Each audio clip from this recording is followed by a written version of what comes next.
ശ്രീ സജി നന്ദ്യാട്ട്, ഞാൻ തുടക്കം മുതൽ ചോദിക്കുന്ന ഒരു കാര്യം എന്ന് പറയുന്നത്, നിങ്ങളൊക്കെ കാലുറപ്പിച്ച് നിൽക്കുന്ന, നിങ്ങളൊക്കെ ജീവിതം കണ്ടെത്തുന്ന ഇടത്ത് ഇത്തരം അനീതികൾ ഒന്നും നടന്നിട്ടില്ല, അറിഞ്ഞിട്ടില്ല എന്നൊക്കെ കണ്ണടച്ച് വിശ്വസിക്കണം ബാക്കിയുള്ളവരെന്ന് പറഞ്ഞാൽ ബുദ്ധിമുട്ടായിരിക്കും. കാരണം ഇതിൻ്റെയൊക്കെ അടിസ്ഥാനപരമായ ചുമതലയും ഉത്തരവാദിത്വവും ഈ പറയുന്ന പ്രൊഡ്യൂസേഴ്സിൽ കൂടി നിക്ഷിപ്തമാണ്. നിങ്ങളുടെ സിനിമയാണ്, നിങ്ങളുടെ സെറ്റിൽ എന്ത് നടക്കണമെന്നടക്കമുള്ള കാര്യങ്ങൾ.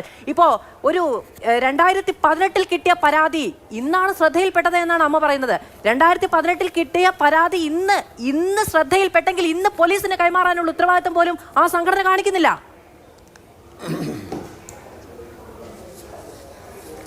അല്ല, ഞാൻ ഓർക്കുമായിരുന്നു മാധു ഒരു വില്ലൻ പരിവേഷം ചാർത്തി തരാത്ത എന്താണെങ്കിലും ഓർക്കുമ്പോൾ കറക്റ്റായിട്ട് മാധു അതിൽ വന്ന് വീണു.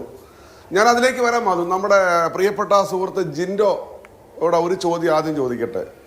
ഇത് ജിൻഡോ താങ്കളുടെ രാഷ്ട്രീയമായി ചേർന്ന് നിൽക്കുന്ന ഒരാൾ, അതുകൊണ്ട് തന്നെ ചോദിക്കുകയാണ്. എനിക്ക് ഇഷ്ടമുള്ള ഒരാളാണ്, താങ്കൾ ഡോക്ടറേറ്റ് ഉള്ള ഒരു അക്കാഡമിക് ഫെലോ കൂടിയാണ്. ഇത് കമ്മീഷനാണോ അതോ പഠിക്കാനുള്ള കമ്മിറ്റിയാണോ? ആദ്യം താങ്കൾ മറുപടി പറയണം. ഈ ഹേമ കമ്മീഷൻ എന്ന് പറയണോ, ഹേമ കമ്മീഷൻ സമിതിയാണ്, എന്താ പഠന റിപ്പോർട്ട് തയ്യാറാക്കുന്ന സമിതിയാണ്? താങ്കൾ മറുപടി പറയണം. ഇതിന്റെ ഉണ്ടോ? വളരെ പ്രാഥമികമായ കാര്യമാണ് ശ്രീ സജി നന്ദ്യാട്ട്. അതൊക്കെ അല്ല, എനിക്ക് അല്ല, അദ്ദേഹം ഉണ്ടോ, ചർച്ചയിലുണ്ടോ ആണെന്നുള്ളതിനെ കുറിച്ച് താങ്കൾക്ക് ഇപ്പോഴും ഒരു ബോധ്യമില്ല. അല്ല, താങ്കൾക്ക് ഇപ്പോഴും ഞാൻ പറഞ്ഞ കാര്യത്തെ അപ്പൊ ഒരു കേസ് എടുക്കാൻ താങ്കൾ ഇപ്പൊ പറഞ്ഞതിനകത്ത് പറയുന്നത്, ഒരു കമ്മീഷൻ ആണെങ്കിൽ ജിൻഡോ കമ്മീഷൻ ആണെങ്കിൽ പരാതിയില്ലാതെ കേസെടുക്കാം. ഞാനിന്ന് സുപ്രീം കോടതിയിലെ മലയാളികളായ ചീഫായിട്ടുള്ള വലിയ വക്കീലുമാരുമായിട്ട് സംസാരിച്ച ഒരാളെന്ന നിലയിൽ പറയുകയാണ്, കമ്മീഷൻ ആണെങ്കിൽ ആരുടെയും പരാതിയില്ലാതെ കേസെടുക്കാം. പക്ഷേ ഇതൊരു പഠന റിപ്പോർട്ടാണ്, പരാതിയില്ലാതെ കേസെടുക്കാൻ പറ്റില്ല. ഞാൻ മനസ്സിലാക്കിയ കാര്യമാണ്. പിന്നെ താങ്കൾ പറഞ്ഞു, ഞാൻ കഴിഞ്ഞ ദിവസം ഒരു ബൈറ്റ് കണ്ടു, വളരെ കറക്റ്റാണ്. ഹേമ കമ്മിറ്റി റിപ്പോർട്ട് പൂർണ്ണമല്ലെന്ന് ഞാൻ പറഞ്ഞു. സെക്സൽ ഹറാസ്മെന്റിനെ കുറിച്ചല്ല പറഞ്ഞത്. കാരണം എന്താണ്, സംഘടനകളെ വിളിക്കുക, നിങ്ങൾ ചെയ്യുന്ന ICC പോലുള്ള കാര്യങ്ങളിൽ എന്താണ് നിങ്ങൾ ചെയ്തുകൊണ്ടിരിക്കുന്നത്, നിങ്ങൾക്ക് എവിടെയെങ്കിലും പോരായ്മയുണ്ടോ, ഞങ്ങൾക്ക് ഇന്നെ പരാതിയുണ്ട് എന്ന് പറഞ്ഞൊരു സംഘടനയെ വിളിച്ച് പറയാതെ സംഘടനയെ ചെയ്യുന്ന കാര്യത്തെ വിമർശിക്കുന്നതോട് ഞങ്ങൾക്ക് ബുദ്ധിമുട്ടുണ്ട്. അതുപോലെ ഞാൻ ചോദിച്ച ചോദ്യം എന്താ ഷിൻഡോ മനസ്സിലാക്കാത്തത്? ഞങ്ങൾ ചോദിച്ചത്, ഒരു രാഷ്ട്രീയക്കാരൻ ഒരു തെറ്റ് ചെയ്താൽ ആ രാഷ്ട്രീയ പാർട്ടിക്കാരെല്ലാം കേരളത്തിൽ മോശക്കാരാണോ? അത് CPM ആയിക്കോട്ടെ, കോൺഗ്രസ് ആയിക്കോട്ടെ. സിനിമാക്കാർ തെറ്റ് ചെയ്താൽ കേരളത്തിലെ മുഴുവൻ, കേരളത്തിൽ സിനിമാക്കാർ 100-500 അല്ല, ലക്ഷക്കണക്കിന് ആൾക്കാരുണ്ട്. ഇവരെല്ലാം തെറ്റുകാരാണോ? പറയട്ടെ, എല്ലായിടങ്ങളിലും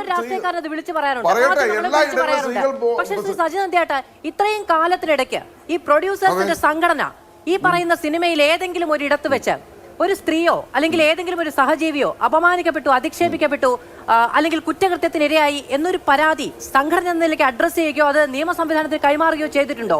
ഇതൊന്നുമില്ല എന്ന ഉറച്ച ബോധ്യത്തിൽ നിന്നും നിഷ്കളങ്കതയിൽ നിന്നുമാണോ അത്തരം ഒരു നിർജീവത്വം നിങ്ങൾക്കുണ്ടായത്?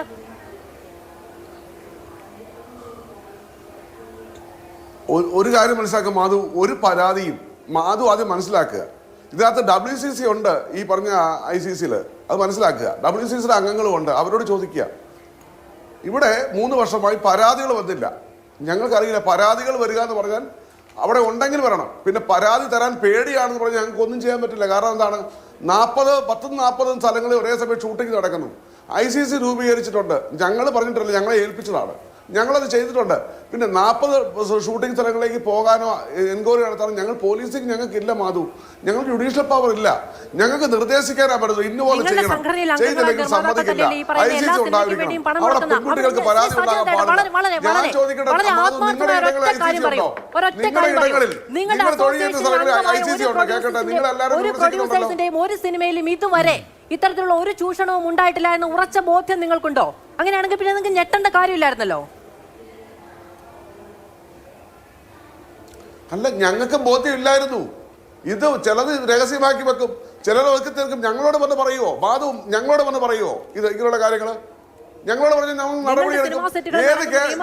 മാധുവിനോട് ചോദിക്കുന്നത്, ഏത് അസോസിയേഷനാണ് മാധുവിനെ കൂട്ടു നിൽക്കുന്നത്?